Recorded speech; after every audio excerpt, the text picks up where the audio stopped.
Vouloir transformer ta vie sans d'abord transformer ton intérieur est comme essayer de nettoyer une rivière polluée depuis la surface. Tu peux déplacer l'eau, tu peux l'agiter, tu peux prétendre qu'elle coule, mais tant que le poison reste au fond, rien ne change. C'est ainsi que fonctionne ton esprit lorsqu'il est désordonné. Tu sembles bouger, mais tu restes bloqué. Beaucoup cherchent des résultats immédiats, mais ne veulent pas faire le travail invisible. Ils veulent la paix mentale, sans renoncer au chaos qui les entoure. Ils veulent le succès sans discipline. Ils veulent le respect sans s'être jamais respectés eux-mêmes. Ils vivent en sautant de motivation en motivation, espérant qu'un élément externe les sauve, sans comprendre que la seule sortie réelle est vers l'intérieur. Ce n'est pas ce que tu annonces, c'est ce que tu construis en silence. Ce n'est pas ce que tu postes, c'est ce que tu pratiques quand personne ne te regarde. Et cela ne sonne pas bien, cela sonne dur, mais c'est la vérité. Si tu ne mets pas de l'ordre dans ton monde intérieur, ne t'attends pas à ce que ta vie extérieure ait de la cohérence. Si tu n'apprends pas à garder le silence, tu te consumeras en parlant de plans que tu n'exécuteras jamais. Si tu ne prends pas le contrôle de ton temps, d'autres le feront pour toi. Si tu ne fais pas face à ta peur, elle continuera à te gouverner. Il ne s'agit pas de belles phrases, il s'agit de prendre le commandement, de discipliner l'esprit, d'agir avec fermeté même si tout tremble autour de toi. Ce scénario n'est pas une invitation à te sentir inspiré, c'est une provocation pour que tu te lèves. Parce que tu perds trop de temps à attendre des signes quand le seul signe dont tu as besoin est le malaise que tu ressens à l'intérieur. La douleur n'est pas toujours l'ennemi, parfois c'est l'appel le plus honnête à te mettre en marche. Ici, nous n'allons pas embellir les choses. Une leçon stoïcienne qui ne cherche pas à te faire sentir bien, mais à te réveiller. Que tu mettes de l'ordre là où il y a du désordre, que tu agisses sans bruit, que tu récupères le pouvoir que tu as donné au chaos, à la distraction, à l'indécision. Ce n'est pas un scénario à écouter et à oublier, c'est pour te confronter. Reste jusqu'à la fin si tu es prêt à arrêter de parler et à commencer à construire. Ici, on vient pour se transformer de l'intérieur, sans témoin, sans applaudissements et avec une seule intention, que ta vie soit ton meilleur argument. 1. Construis en silence ce que les autres ne font qu'annoncer. Construire ta vie en t'annonçant tout le temps est comme planter une graine en criant au monde qu'elle va devenir un chêne. Tu peux le dire 1000 fois, le jurer avec passion, convaincre les autres pour un moment, mais l'arbre ne pousse pas avec des mots. Il pousse avec des racines, et les racines ne font pas de bruit. Celui qui comprend cela se tait et travaille, parce qu'il sait que ce qui compte vraiment n'a pas besoin d'être proclamé. Cela se démontre. Dans un monde où tout le monde veut montrer ce qu'il fait avant de le faire, le silence est devenu révolutionnaire. La plupart des gens sont constamment à la recherche de l'approbation, des réactions, de l'impact immédiat. Mais le stoïcien se déplace différemment. Il ne dépense pas d'énergie à annoncer, il n'a pas besoin de témoins, il a seulement besoin de discipline. Parce que lorsque tu es vraiment engagé, tu ne perds pas de temps à parler de ce que tu vas faire. Tu le fais, et c'est tout. C'est suffisant. Les gens parlent de changement, mais continuent à vivre de la même manière. Ils parlent d'objectifs, mais ne supportent pas l'effort. Ils parlent de croissance, mais ne lâchent pas leurs vieilles habitudes. Sais-tu pourquoi? Parce que parler est facile, confortable, agréable. Mais agir en silence, sans validation externe, sans que personne ne t'applaudisse, exige une force intérieure. Et cela, peu de gens sont prêts à le cultiver. Le silence n'est pas passivité, c'est concentration, c'est intelligence. C'est respect pour ton propre processus. Lorsque tu construis en silence, tu te protèges des attentes des autres. Personne n'interfère. Personne ne donne son avis. Personne ne sabote. C'est juste toi, avec toi-même, faisant ce que tu dois faire, même si personne ne le comprend. Celui qui agit sans bruit devient une menace pour la médiocrité, parce que pendant que les autres se vantent de leurs intentions, tu avances sans rien dire. Et un jour, lorsque les résultats apparaîtront, il ne sera plus nécessaire d'expliquer quoi que ce soit. Ta discipline parlera pour toi. Ta constance sera remarquée. Ta transformation sera évidente. Tu n'auras pas besoin de justifier quoi que ce soit. Celui qui a construit en silence n'a pas besoin de demander la permission de briller. Le chemin l'atteste déjà. Marc Aurèle l'avait bien compris. Ce qui compte n'est pas ce que les gens disent de toi, mais ce que tu fais avec ce que tu as.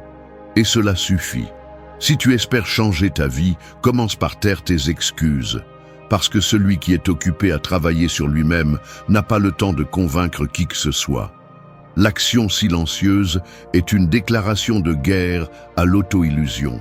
C'est décider que tes paroles ne seront plus des promesses vides, mais des faits soutenus. C'est comprendre que chaque jour compte, que chaque moment peut être utilisé en faveur du processus ou en faveur de la stagnation, et que c'est toi qui choisis. Fais une pause et observe ta vie. Combien de ce que tu annonces est devenu réalité? Combien de temps as-tu perdu à justifier pourquoi tu n'as pas encore commencé? Si tu te prends au sérieux, agis.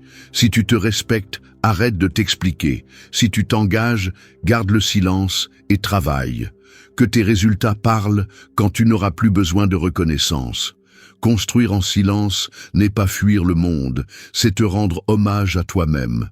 C'est créer un espace où tu peux échouer, corriger, apprendre, sans que le jugement des autres te brouille. C'est travailler avec patience, sans que l'ego ne vole l'énergie. C'est comprendre que la valeur n'est pas dans ce que tu projettes, mais dans ce que tu soutiens quand personne ne regarde. Et si tu réussis à faire cela, si tu deviens constant sans applaudissements, tu deviendras quelqu'un d'irrésistible. Alors laisse-les parler, laisse-les annoncer. Laisse-les attendre l'approbation que tu n'as plus besoin. Toi, va et construis. Fais-le en silence, fais-le avec force, fais-le pour toi, parce que quand viendra le moment, ta vie parlera et elle dira tout. 2. Ta vie ne changera pas tant que ton environnement restera chaotique. Essayer de transformer ta vie tout en conservant le désordre qui t'entoure, c'est comme vouloir courir des marathons avec les pieds liés. Peu importe l'énergie que tu as, peu importe les intentions que tu déclares, l'environnement te tire vers le bas et te sabote en silence. Peu importe combien de livres tu lis, combien d'objectifs tu écris ou combien de motivations tu prétends avoir. Si tu es entouré de bruit, de distractions, de relations qui te diminuent ou d'habitudes qui t'épuisent, alors ce que tu appelles progrès n'est rien de plus qu'une illusion confortable. Le stoïcisme ne commence pas seulement dans l'esprit. Il commence dans l'organisation de l'âme, oui, mais aussi dans ce que tu permets dans ton espace. Parce que si tu vis dans le chaos, tu penses au chaos. Si ta chambre est un désastre, si ton téléphone portable est plein de déchets, si tes journées n'ont pas d'ordre, alors ton énergie se dilue. Le désordre externe reflète le désordre interne. Et le pire, c'est que tu t'y habitues. L'être humain a une capacité brutale à normaliser ce qui lui fait du mal. Et c'est dangereux, parce qu'il arrive un moment où le chaos devient une routine, et tu ne le vois plus, tu ne le remets plus en question, tu ne fais que survivre à l'intérieur de lui. Tu ne peux pas construire une nouvelle version de toi-même tant que tu es encore entouré des restes de ton ancienne version. Si tu veux vraiment changer, la première étape est de nettoyer. Espace, personne, pensée, routine. Tu dois vider ce qui ne te sert plus pour faire de la place à ce qui te sert. Personne ne monte avec du poids mort sur le dos. Le désordre n'occupe pas seulement un espace physique, il occupe aussi un espace mental. Il te distrait, t'épuise, te déconnecte. Beaucoup veulent la paix, mais vivent au milieu du bruit. Ils veulent de la concentration, mais s'exposent à tout ce qui les fragmente. Ils veulent de la clarté, mais ne sont pas capables de fermer des portes. L'environnement compte. Ce n'est pas tout, mais cela compte plus que tu ne veux l'admettre. Parce que, aussi forte que soit ta volonté, si ton environnement est pollué, ce n'est qu'une question de temps avant qu'il ne t'entraîne. Il ne s'agit pas de chercher la perfection, mais la cohérence. Ton espace devrait être le reflet du type de vie que tu es en train de construire, pas un rappel de ce que tu as évité d'affronter. Sénèque disait que l'âme a besoin d'espace pour respirer, et il avait raison. Mais il n'y a pas d'espace quand tout est plein de choses inutiles. et il n'y a pas d'oxygène quand ton environnement est saturé de ce que tu aurais dû déjà lâcher. Tu dois avoir le courage de revoir ta vie avec froideur, te demander quelles relations ajoutent et lesquelles ne le font pas. Quelles habitudes t'élèvent et lesquelles te tirent vers le bas. Qu'est-ce que tu permets par habitude que, au fond, tu sais déjà que tu devrais lâcher? L'ordre n'est pas rigidité, c'est le respect de soi, c'est la clarté mentale, c'est une structure qui te libère, pas qui t'enferme. Parce que lorsque tu organises ton environnement, tu commences aussi à organiser tes émotions. Tu commences à te rendre compte de ce qui compte et de ce qui est superflu. Et lorsque tu élimines ce qui est superflu, tu peux enfin avancer avec légèreté. Tu ne marches plus avec du poids, tu marches avec intention. Et ça se sent différemment. N'attends pas de grands changements tant que tu es encore entouré du même chaos. Ce n'est pas de la magie, c'est de la logique. Ce n'est pas de l'inspiration, c'est de la structure. Changer ton environnement est un acte de respect envers toi-même. C'est une déclaration silencieuse que tu es sérieux. Et si tu ne peux pas maîtriser ce qui t'entoure, arrête au moins de permettre qu'il te contrôle. Parce qu'une vie ordonnée n'est pas le but, c'est le chemin. Et sans ce chemin, toute transformation ne sera que temporaire. 3. Accepte ce qui fait mal. Transforme ce que tu peux. Continuer à nier la douleur est comme essayer de couvrir une fissure avec de la peinture. De loin, tout peut sembler bien, mais dès que la pression arrive, tout se fissure. C'est ainsi que fonctionne l'âme, lorsqu'elle refuse de faire face à ce qui lui fait mal.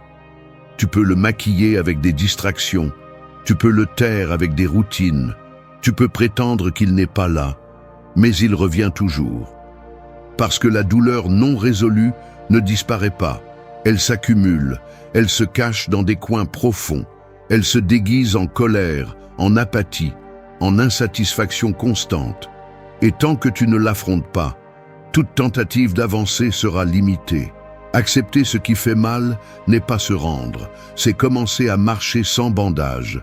C'est regarder ce qui se passe à l'intérieur sans le justifier, sans le maquiller, sans le transformer en une histoire qui fait pitié. C'est reconnaître qu'il y a des blessures, qu'il y a des choses qui n'ont pas bien tourné, qu'il y a des décisions qui font mal, et que cette partie fait aussi partie de toi. Les stoïciens l'ont bien compris.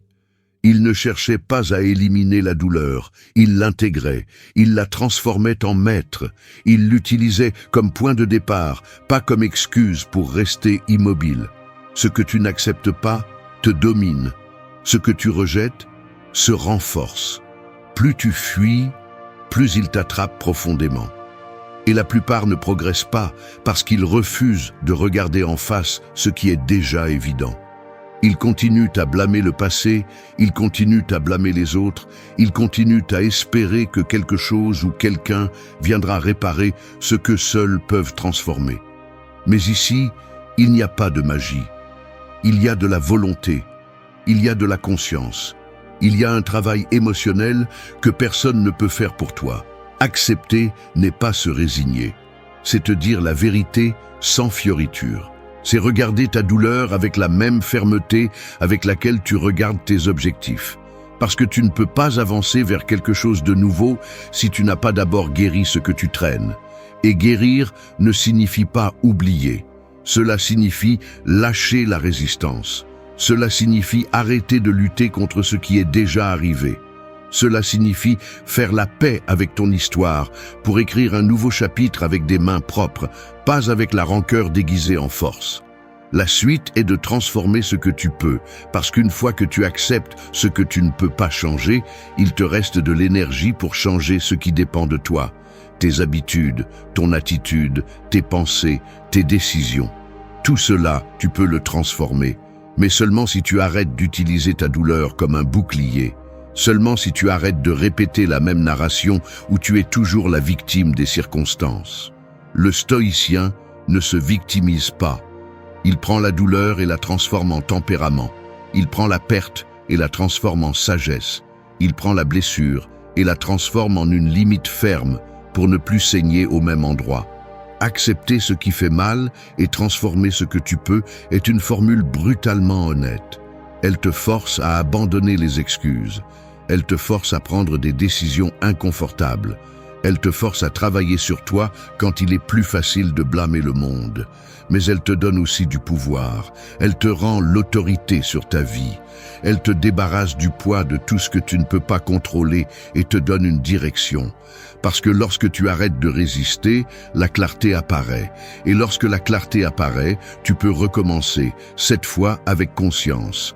Alors arrête de fuir, arrête de cacher ce qui t'a fait mal. Accepte, respire, regarde à l'intérieur et commence à transformer ce qui est entre tes mains. Parce que c'est le premier pas vers une vie en ordre, une vie avec une direction, une vie qui n'a pas besoin de justifier sa douleur, parce qu'elle l'a transformée en force. 4. La peur n'est pas surmontée en fuyant, elle est vaincue en marchant avec elle. La peur est comme une ombre à midi. Peu importe à quelle vitesse tu cours, elle te suivra. Tu peux bouger plus vite, tu peux esquiver, tu peux même essayer de l'ignorer, mais elle sera là, juste derrière toi, attendant que tu t'arrêtes. Parce que la peur ne disparaît pas avec la vitesse, elle disparaît avec la confrontation. Elle ne s'élimine pas en évitant ce qui te terrifie, elle se maîtrise en marchant directement vers elle, pas à pas, en respirant profondément et sans attendre que la sécurité apparaisse magiquement. Beaucoup de gens vivent paralysés en attendant que la peur disparaisse pour enfin commencer.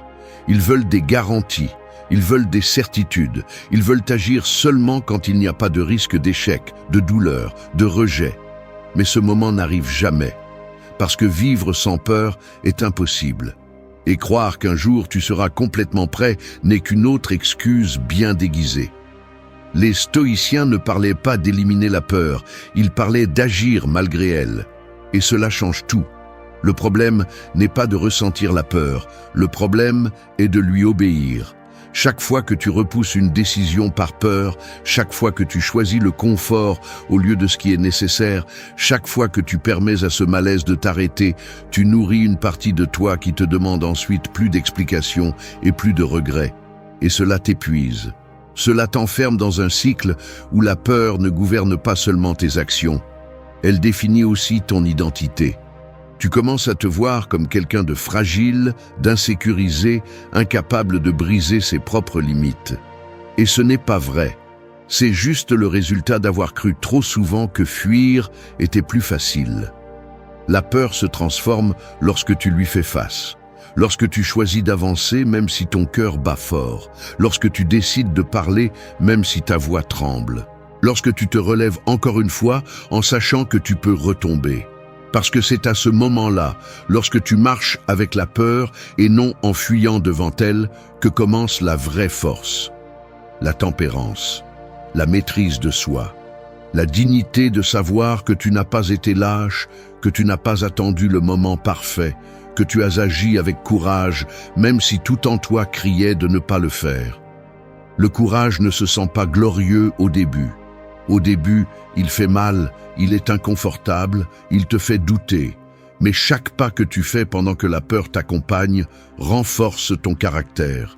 Tu n'as pas besoin d'éliminer la peur, tu as besoin de te prouver que tu peux avancer avec elle à tes côtés.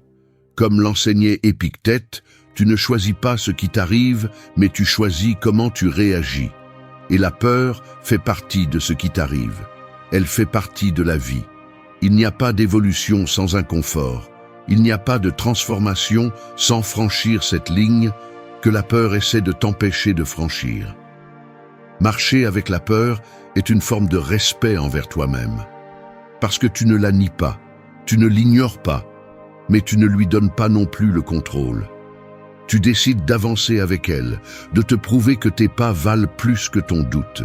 Et c'est là que réside le pouvoir. Dans l'action. Dans la décision que tu prends lorsque la peur est présente mais n'a pas le dernier mot. Alors, si tu attends de ne plus avoir peur pour faire ce que tu sais que tu dois faire, arrête d'attendre. La peur sera toujours là. Mais tu peux bouger quand même. Tu peux parler, tu peux agir, tu peux te lever et faire le premier pas. Parce que la différence entre celui qui stagne et celui qui change n'est pas l'absence de peur, c'est la volonté de marcher malgré elle. Et cela, Même si ça fait mal, même si c'est difficile, c'est ce qui te libère vraiment. 5. Si tu ne protèges pas ton temps, d'autres le consommeront pour toi. Ton temps est comme une bougie allumée au milieu du vent. Si tu ne la couvres pas, si tu ne la protèges pas, si tu n'es pas attentif, d'autres viendront avec leur courant d'air et l'éteindront avant que tu puisses faire quelque chose avec sa lumière. C'est ce qui se passe chaque jour. Tu donnes des minutes, des heures, des moments précieux à des conversations inutiles, à des engagements sans sens, à des distractions déguisées en urgence. Et quand tu t'arrêtes enfin, tu te rends compte que la journée est terminée et que tu n'as rien avancé. La plupart des gens ne sont pas en échec par manque de capacité. Ils échouent parce qu'ils laissent leur temps être dévoré par tout ce qui n'a pas d'importance. Ils sont occupés, oui, mais pas concentrés. Ils bougent beaucoup, mais ne construisent rien. Ils passent leur vie à éteindre des feux qu'ils n'ont même pas allumés, répondant à des messages, résolvant des problèmes étrangers, disant oui à ce qu'ils auraient dû refuser sans culpabilité, parce qu'ils ont appris à se sentir utiles à travers l'urgence, pas à travers le but. Et c'est un poison lent. Il te fait te sentir occupé tout en t'éloignant de toi-même. Le stoïcien comprend que le temps est la ressource la plus précieuse qu'il possède, plus que l'argent, plus que les contacts, plus que toute autre chose, parce que l'argent se récupère, le temps ne le fait pas. Sénèque a été clair, ce n'est pas que nous avons peu de temps, c'est que nous en gaspillons beaucoup. Et nous le gaspillons chaque fois que nous n'établissons pas de limites, chaque fois que nous laissons les autres décider pour nous comment nous devons investir nos jours. Chaque fois que nous sacrifions ce qui est important pour ce qui est immédiat. Ce n'est pas de la noblesse, c'est du désordre interne. Et le désordre te rend vulnérable. Tu dois apprendre à dire non sans te sentir coupable. Tu dois apprendre à couper les conversations qui ne te mènent à rien. Tu dois apprendre à fermer des portes, à ne pas répondre immédiatement, à ne pas être disponible pour tout le monde tout le temps. Parce que chaque oui que tu donnes à ce qui n'a pas d'importance, c'est un non silencieux à tes propres projets, à ton repos, à ta clarté. Le respect du temps des autres commence quand tu apprends à respecter le tien. Et si tu ne le valorises pas, personne d'autre ne le fera. Il y a des gens qui ne veulent pas de ta présence, ils veulent ton énergie, ils ne cherchent pas à t'aider, ils cherchent à ce que tu résolves ce qu'ils ne veulent pas affronter.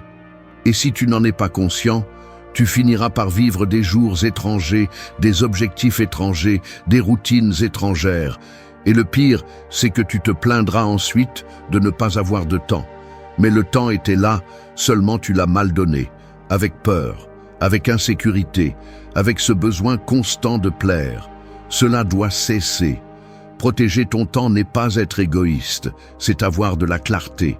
C'est comprendre que chaque heure qui passe ne revient pas, que chaque espace de concentration est sacré, que ta journée doit avoir une structure, un focus et un but. Tu ne peux pas continuer à donner ta vie en morceaux à tous ceux qui frappent à ta porte. Commence par l'essentiel. Définis tes priorités chaque matin. Demande-toi ce qui est vraiment important. Fais-le en premier. Sois clair sur tes limites. Élimine ce qui est inutile.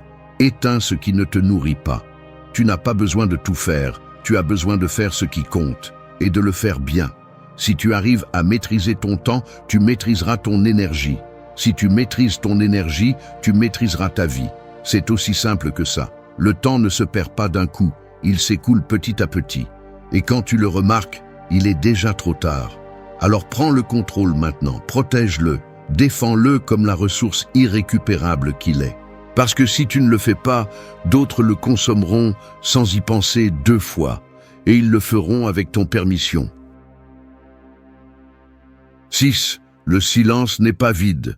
C'est là que naissent tes meilleures décisions. Le silence ressemble à un puits profond. De l'extérieur, il semble calme, il peut même sembler qu'il n'y a rien. Mais quand tu oses descendre, quand tu t'immerges dedans sans distraction, sans voix étrangère, sans bruit, tu découvres qu'en bas, dans ce calme apparent, se trouve tout ce que tu as évité. Ta vérité, ta clarté, tes décisions les plus fermes. La plupart des gens ne prennent pas de bonnes décisions, non pas parce qu'ils manquent d'intelligence, mais parce qu'ils n'ont jamais eu le courage de rester silencieux assez longtemps pour écouter ce que leur intérieur a à dire. Nous vivons entourés de bruits constants, de l'information partout, des messages, des opinions, des exigences. Tout crie, tout est urgent, tout pousse. Et au milieu de ce bombardement mental, nous prenons des décisions impulsives, basées sur la pression du moment, pas sur la cohérence interne. Ensuite, quand les choses tournent mal, nous nous demandons pourquoi. Mais la réponse était dans ce que nous ignorions, le silence que nous évitons.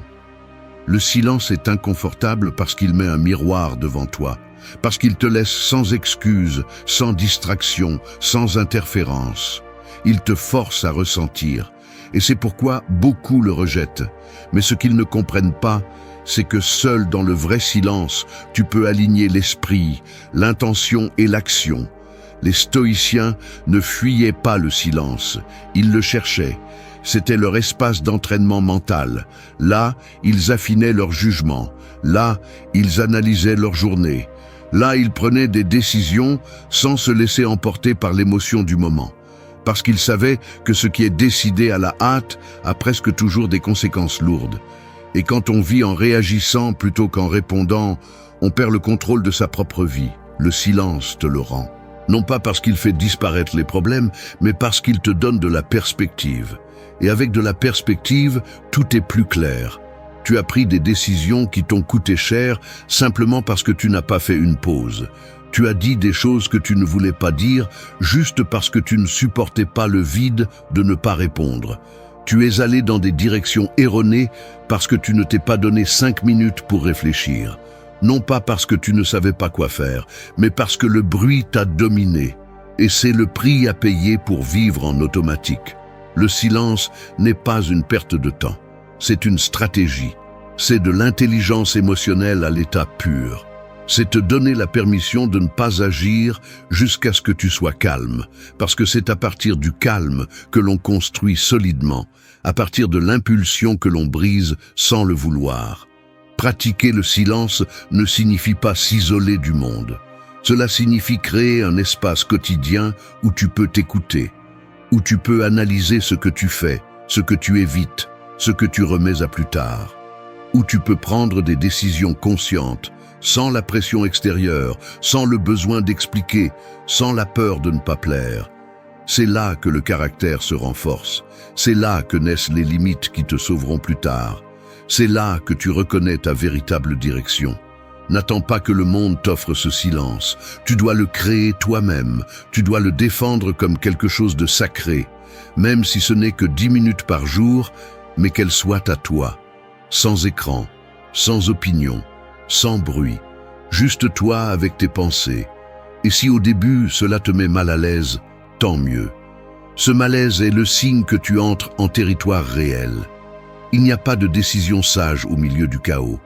Il n'y a pas de réponse profonde au milieu du cri. Les meilleures décisions de ta vie ne viendront pas d'une émotion ni d'une réaction rapide, elles viendront du silence. De ce moment où enfin tu t'écoutes avec clarté. Et à partir de là, avec fermeté, tu choisis ton chemin. 7. Tes finances ne mentent pas. Organise ton argent, organise ton esprit. Ta relation avec l'argent ressemble à un miroir sale. Plus tu l'évites, plus ton image devient floue. Mais quand tu le nettoies, quand tu l'affrontes sans peur, sans excuse et sans fioriture, tu commences à voir clairement qui tu es vraiment.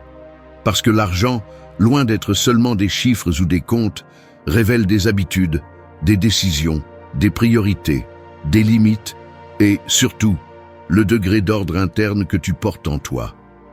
Tes finances ne mentent pas. Elles peuvent te déranger, elles peuvent te faire mal, elles peuvent te confronter, mais elles ne mentent pas. Ce que tu fais avec ton argent parle de toi plus que tout discours. Beaucoup veulent la paix de l'esprit, mais vivent endettés. Ils veulent la liberté, mais ne savent pas combien ils dépensent. Ils veulent contrôler leur vie, mais ne contrôlent pas ce qu'ils achètent. Il ne s'agit pas de combien tu gagnes, mais de ce que tu fais avec ce que tu reçois. Parce que le désordre financier est une forme d'auto-abandon. Une déconnexion dangereuse qui se déguise en « je verrai plus tard, ce n'est pas si grave » ou « je ne suis pas fait pour ça ». Et ainsi passent les mois, les années, accumulant le chaos, ignorant les signaux, fuyant la responsabilité comme si elle était optionnelle. Mais ce n'est pas le cas. Tôt ou tard, ce que tu ne mets pas en ordre te coûte cher. Le stoïcisme n'était pas indifférent à la question de l'argent. Non pas parce qu'il le considérait comme essentiel, mais parce qu'il comprenait que tout ce qui a du pouvoir sur ton esprit mérite d'être examiné. Si ton économie te prive de sommeil, si elle te limite, si elle te fait honte, si elle te fait te sentir petit, alors c'est un domaine qui nécessite ton attention immédiate. Non pas pour t'obséder avec l'argent, mais pour te libérer du poids que provoque le fait de ne pas le contrôler. Parce qu'un esprit surchargé de comptes, de stress financier, d'incertitudes quotidiennes, ne peut pas se concentrer sur la croissance, la création ou la pensée claire. L'ordre financier est une pratique stoïcienne parce qu'il nécessite de la tempérance, de la clarté, de la discipline et une vision à long terme. Il ne s'agit pas de devenir avare, ni de vivre avec la peur de dépenser.